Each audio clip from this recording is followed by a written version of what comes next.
Welcome to Rewild by Design, a podcast for women in midlife who are ready to burn the rule book, drop the good girl mask, and come home to who they really are. I'm your host, Marissa, a human design and Gene Keys mentor and your guide in this wild woman era. Get ready for bold conversations, raw truths, and the kind of insights that'll shake you awake.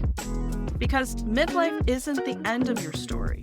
It's the point where you finally get to write it your way. Welcome back to the show. Today I'm really excited to talk about one of my favorite topics that I get so many questions on my TikTok and my Instagram. I get a lot of DMs about this, and that is the Gene Keys. And I don't want this to be like this technical lecture, so you don't have to get out a notebook, because the Gene Keys, first off, is a system not about memorizing more numbers or trying to understand something else. And if you want to learn more about the Gene Keys, I would refer you directly to genekeys.com so you can understand the system in itself. But this is going to be my interpretation and how I apply this to life. How I see the Gene Keys working together, hand in hand, with human design is it's about patterns. So these are these patterns that we keep living over and over, right? The ones you bump into, the ones that show up in your relationships, in your work, your confidence, your energy, and the way you respond when life gets lifing. Now, a lot of women come to me because they feel stuck in cycles that they cannot explain. The same arguments, maybe different people, same frustrations, different job, same doubts, different stages of life. And eventually they wonder, why does this keep happening? What am I missing here? If you're on a self-exploration, personal development journey, you have some self-awareness already. But maybe you can't break through these repeating patterns. The Gene Keys I see as another way to give you some more insight into those patterns without turning yourself into just another problem that needs fixing. You've done enough of that. Gene Keys help you understand what is trying to grow inside of you, not what you're doing wrong. So, human design shows you how your energy works. It's the mechanics. The Gene Keys partner beautifully with this because they show you how your awareness grows. And again, like I said, these systems work beautifully together. Like human design as the mechanics, the operator's manual, then the Gene Keys give you the depth and what else, the frequencies and let's say we talked about the patterns, but they give you this depth into the system. Now, how I see this important for midlife is that's where we stop calling bullshit on all of these things that have been ruling our life over and over. When you stop pretending that everything is just fine just to keep the peace. So if you feel like you're in some kind of internal shift that you can't fully explain, this episode's going to give you some language to that. And before we get into that, I always ask, do me a solid. If you like this episode, if you love the show, give it a 5-star review. This helps spread the word and make sure that more women hear this message. So the Gene Keys were created by Richard Rudd. He was an original student of Ra Uru Hu, the founder of human design. And Richard is also a poet, a mystic, and he studied the I Ching. So the Gene Keys have kind of the same flavor of these 64 archetypes that come from the I Ching that are also used in the gates in human design. So Richard took it one step further, and instead of focusing just on the mechanics and the structure, the Gene Keys focus on our inner experience. So they describe how our consciousness moves through these patterns over time. And each Gene Key, so each gate, is expressed on a frequency spectrum. So at the lower end of the spectrum is we call the shadow. The shadow is not bad. Okay, we're going to hear that multiple times. So once we embrace that shadow Every gene key has a gift. So the gift is within that shadow. And then the highest level of expression or the frequency is the siddhi or the Siddhic state, enlightenment. And I want to preface it by saying these are not levels of achievement, right? You're not here to unlock and beat the final boss. You're not meant to graduate from one and stay in somewhere. We're human. We're all having human experiences. You move through them depending on what's going on in your life, whether you have stress, your environment, your relationships, and whatever's happening in life. And that's the beauty of this system is it helps you relax. It helps you contemplate these things. And the gifts show up when you feel deeply supported, resourced, and present. Those shadows show up when you feel threatened, tired, overwhelmed, or unsafe. If you're having a bad day, sometimes that shadow comes up. We're all human.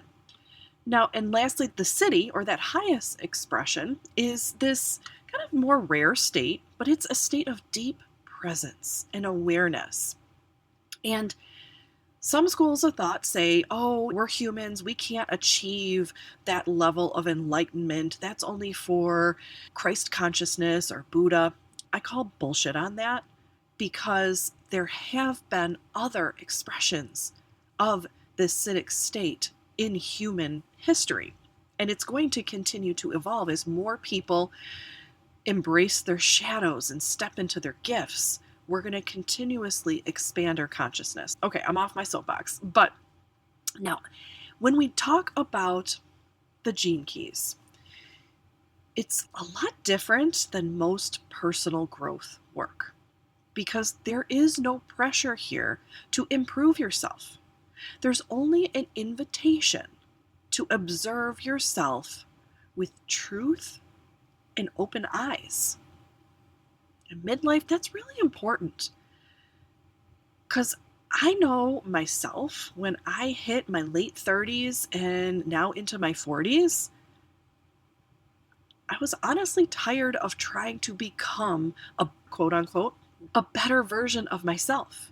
I'm tired of that. I'm already me, and the gene keys have helped me really see that internally. And they help us figure out, for a lack of a better term, what is trying to grow through us right now. We get tired of the same malarkey over and over and over. In our younger years, maybe we could push through, right? I've talked about this in previous episodes. We can override our discomfort. We can distract ourselves with achievements and relationships and just the busyness. But your nervous system and your body, at some point, stop tolerating that.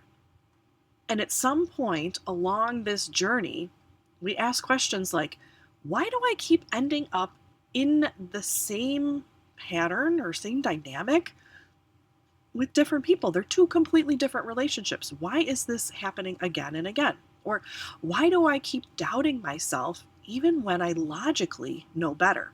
Or why does success for me not feel the way I thought it would? And these aren't random questions. This is like your soul coming through and giving you these little like hints that you need to go a level deeper. And that's where the Gene Keys gives you some language for this stage of life without the shame, without the guilt. It's really deep presence. To slow down in this world, and especially the dumpster fire that we're living in society right now. And if you're in the US, you know what I'm talking about. And if you are in the rest of the world, you're witnessing it. But the gene keys are especially important right now because when we notice and we slow down, we can interrupt those patterns. Repetition is how consciousness learns. So if you keep seeing the same theme over and over again, it's, again, not because you're failing that lesson. It's because you're maybe reaching another layer unlocked of that lesson. This isn't like a stair step. This is more like a spiral. And how I see the Gene Keys partners with human design is it's different from traditional mindset work or strategy based growth, because we're not here to change behavior first. That's what mindset work does. And there is a time and a place for all of that as well. But the Gene Keys help us connect and change our awareness. Because when your awareness shifts, your behavior naturally starts to follow. So I want to talk a little bit about what are the Gene Keys. So if you go to genekeys.com, it's very similar to when you go to my site and you put in your birth information. It's going to pop out a hologenetic profile. So this is basically your frequency spectrum as a map, for a lack of a better term. And there are 3 sequences. And this is how your profile is organized. And you can think of them as layers as your lived experience. So you have your foundation or your activation sequence, your heart or your relationships, and that's your Venus sequence. And then your contribution, your prosperity is your Pearl sequence. For the sake of time, I'm not going to go, this again is not going to be a lecture. This is just, again, my take on these core life themes. So within the activation sequence, in my work, I focus a lot on the activation sequence because this is the foundation of your profile, and it contains 4 spheres. Okay, these are the Gene Keys, and they correspond with the top 4 gates on your human design chart. Your top 2 on your unconscious side and your top 2 on your conscious side. So your conscious sun and earth gates correspond with your life's work, is your conscious sun. Your evolution sphere is your conscious earth. Your radiance sphere is your unconscious sun. And your purpose sphere, again, purpose is not what we're doing. We'll get into that in a minute. But your purpose sphere is your unconscious earth. Now, together, these describe the main themes that shape your life. So your strengths, your recurring challenges, what helps you grow, what supports your well-being, and what grounds you at your deepest level. And this sequence, like I said, is directly connected to your Incarnation Cross in human design. There's nothing here to hide. So your Incarnation Cross ties into your sense of purpose and direction. And in midlife, there are some astrological things that are happening that also are pushing us and pulling us to step into our purpose. And these are these patterns. Again, I can't say it enough. You'll probably get sick of me saying the word pattern. That these have been shaping you your whole life, even when you didn't have the language for them. Your activation sequence / your Incarnation Cross is the underlying life theme that your soul chose to express. And there are, again, with the Gene Keys, there are lower expressions and there are higher expressions of this. So if we're looking at the top, we have the life's work key. This sphere describes the energy you naturally express in the world. And it's often how others tend to experience you. This is our outward-facing expression. It's what you radiate when you are in your element. In the shadow, this energy can show up as overcompensation or self-doubt. We can either be repressive or we can be reactive in our expression of these shadows.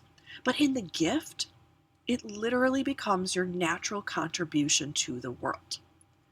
And a lot of women realize in midlife that they have been expressing their shadow of their life's work because they were trying so hard to meet the expectations of other people instead of just being themselves. And this, if there is only one Gene Key that you study, quote unquote study, or you contemplate, this is the one that I would invite you to really sit with, looking it up, saying, okay, what is the gift in this? What is the shadow in this Gene Key or this gate? And this sphere, because it invites you to stop the performance and just be yourself. And a lot of times for us women in midlife who have worn those masks, this is hard. So, this is the one that I would say, again, take some time and contemplate this one. Now, going hand in hand with your life's work is your evolution. This is what grounds you. This is the kind of the push-pull energy between your life's work. This is your earth energy. This sphere shows the main challenge you're here to mature through. Now, we're not solving problems, but this is your lifelong growth theme. And this area of life will keep stretching you and teaching you and asking you to meet yourself with complete honesty. And I know when I first saw the gene key that I have here, I really resisted it because it does not feel comfortable. It takes a lot of inner work and inner compassion to really meet ourselves with that level of awareness. But I will say, when you stop fighting and resisting this shadow, it becomes your true sense of strength and wisdom instead of just frustration, anger, and bitterness. Now, when we move on to the radiant sphere, again, your unconscious sun, radiance is what keeps you well, like healthy, strong, vital, but not just physically, emotionally and energetically too. It helps us point to the conditions your system needs to continuously move forward and again be vital. This could relate to rest or play or movement, creativity, connection, maybe being alone, depending on which key you have here. A lot of women in midlife do tend to realize that they've been ignoring this sphere for years. We override our own needs to take care of others, whether that was modeled to us, whether that was something that we just learned, but we assume that we can function without support. But radiance, your radiant sphere, is here as a reminder that your well-being is just as important as everyone else's. And it's not a reward. This is a requirement. Okay. Then we go on, last but not least, is our purpose. I will shout this from the rooftops. Purpose in Gene Keys is not about your job. This isn't what we're doing. This is the being. This is the quality of presence you bring to the world. It shows you how you ground energy into your life through being exactly who you are, not doing more. And this sphere can really help support us in midlife because our identity tends to shift, right? We're going through big life transitions, whether that is maybe a new career, retirement, empty nest, taking care of elderly parents, working the sandwich. And your purpose isn't always one thing. Even though you have a sphere here that is like a theme going through your life, there's not just one purpose. And we start being less interested in the roles and more interested in the depth and the meaning. So your purpose sphere invites you back into your body. What do you value too? And your lived experience. We're already almost on 20 minutes here, so I want to talk just quickly about the other two sequences. We have the Venus sequence, and then we have the Pearl sequence. The Venus sequence is all about your emotional patterns. So the activation sequence shows you your life themes. The Venus sequence shows you your heart patterns, your relationship path. And this can be a really in-depth experience if you journey through your Venus sequence. I will say, Richard has amazing courses at thegenekeys.com, and there are retreats and live components that you can go through. The Venus sequence is the most in-depth. So if you are ready to really transform your relationship with not only others, but yourself, the Venus sequence is where it's at. Okay.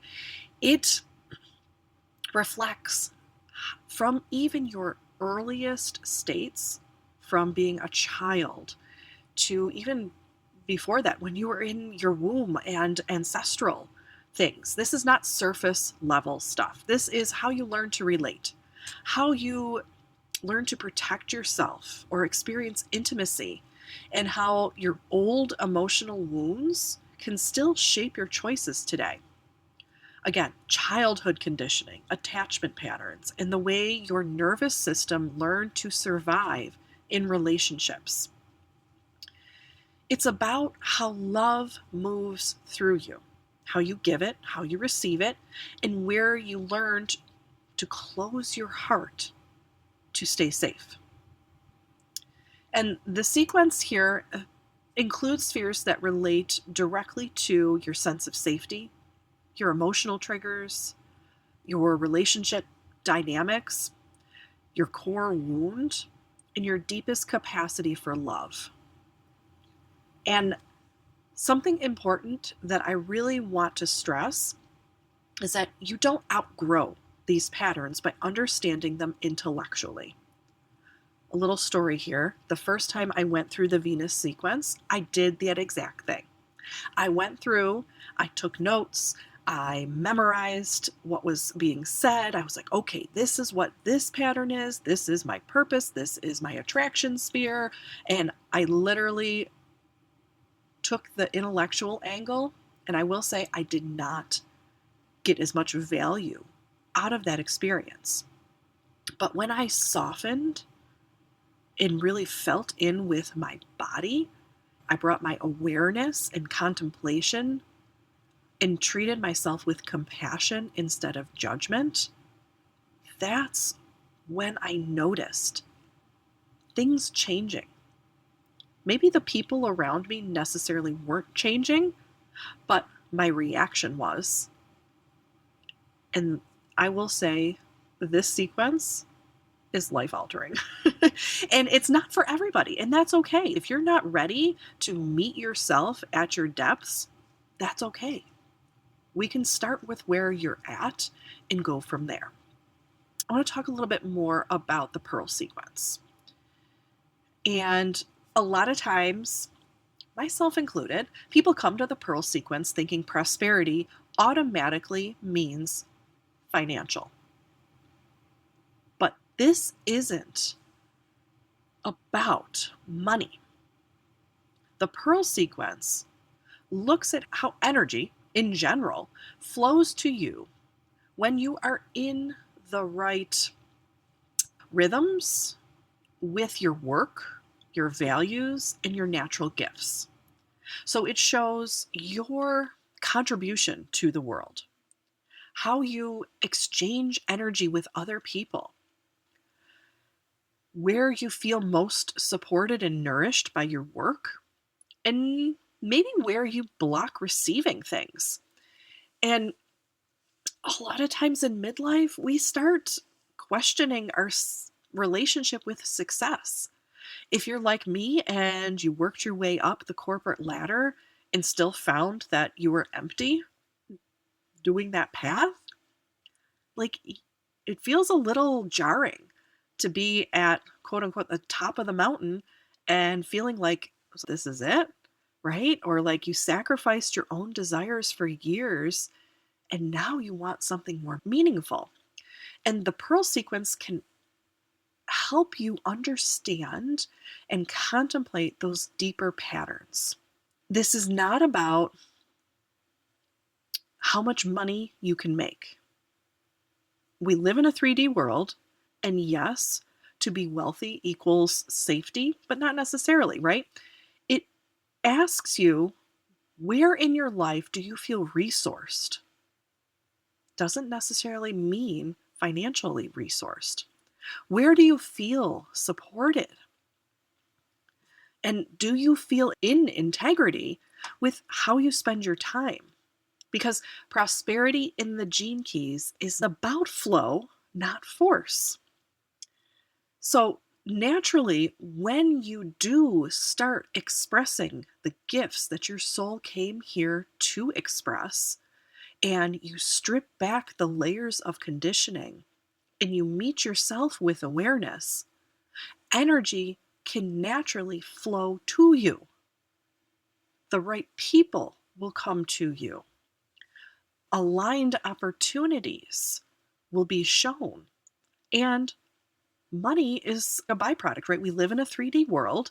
And if you are in integrity with all of that, yes, you can use your pearl sequence to be financially abundant. But this, I see the pearl as it becomes so much more powerful when women start building work and lives that match who they are, not what was expected of them, okay, in more sustainable ways to do work, creativity, pleasure, play. So, wrapping up here, talking about a little bit about how human design and the gene keys partner. Again, they're built on the same foundation, but they answer really different questions. Human design shows you how your energy operates, how you're built to make decisions, how your system handles that pressure, how you interact with others energetically. And the gene keys show you how your awareness evolves through those patterns. So, why these themes keep repeating, how emotional conditioning shapes your responses, and what is trying to mature and grow and be expressed through you. So, maybe think of it this way: human design helps you move through life in a way that supports your body. And the gene keys help you understand what your life is teaching you through your experiences.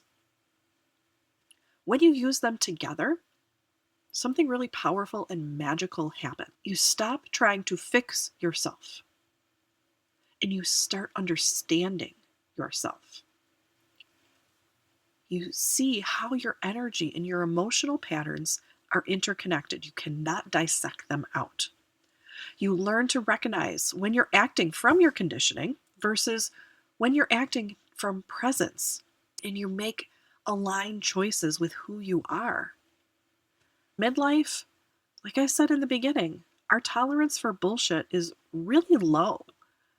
And these systems can really help us tune back in with our frequency.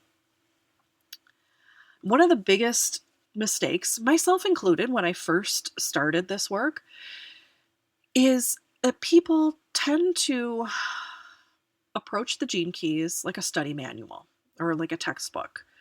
They try to memorize the whole gene keys book. Hey, I'm all about cliff notes, different ways to help you understand the contemplation, but let's not push it from I have to learn this in order to understand it. No, I'm here to embody it and notice it. So, a few simple ways to work with your gene keys without getting overwhelmed. Number one, notice your reactions. So, this is all about like our emotional competency, our emotional quotient. When something triggers you, first pause, take a breath, and ask, what is happening in my body right now? What am I protecting? Or what feels threatened? Often you will find yourself in the shadows of one of your gene keys.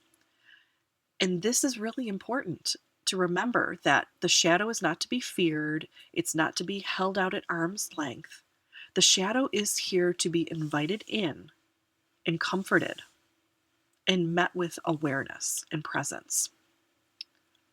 Number two, follow the repeats. Pay attention to those patterns that keep showing up. They're going to show you something for a reason. Those same arguments, the same self-doubt, the fear, the frustration. Instead of asking God, universe, source, how to make it stop, ask these things, what is it trying to teach me? And then, number three, give yourself space. The gene keys respond to stillness more than effort. Right? This isn't a race to the finish. We're here about cultivating more quiet moments. Journal if that feels supportive for you. Walk, breathing. Again, we're not here to do more. We're about creating space for the insights to come to us. And then for let it be a relationship, just like any other relationship. Like if you rush into it, more than likely it's not going to work, right? You don't have to finish anything here. Your gene keys are a lifelong pattern. They have been with you since birth. They are going to be with you until you die. There is no rush here. You will see different parts of your gene keys profile come alive at different times in your life. And that's how you work with your awareness because it grows over time. Like something, if I worked with my life's work key 5 years ago, I am still seeing different insights come to me now 5 years later that I didn't notice before. Maybe I read the same 7 sentences, but now my system is ready to receive those sentences in a different way. So before we wrap up, I want to share a few ways you can explore the gene keys more deeply if something in this episode sparked inside of you. First, I have a free resource that I will link in my show notes. It is my Gene Keys Roadmap. This is a quick primer. This is free, all about the different sequences and just a high-level overview that you can come back to. And going hand in hand with that, if you haven't already, I would highly suggest grabbing my free energy snapshot audio. This is a great intro to the human design system and your human design type. So you can start working with your type instead of against it. And then lastly, if you're craving real-time guidance and support and want to take learning human design into actual real lived experience, that's what we do inside the 9 Centers Mystery School. We take your human design and your gene keys in a grounded, practical way and apply it to the themes of your life. We're not just going to pack in more information. This isn't a certification program. We're not going to be human design chart readers here, although you will be an expert at analyzing and understanding and applying your chart. We're going to understand and notice the conditioning and how your energy shows up in real life. I'll link that in the show notes. And if this episode resonated with you, one last shameless plug, please give it a 5-star review. I thank you for being here. Well, that's it for this episode of Rewild by Design. I trust that you got what you needed here today. And just remember, you don't need another checklist. You need your own voice back.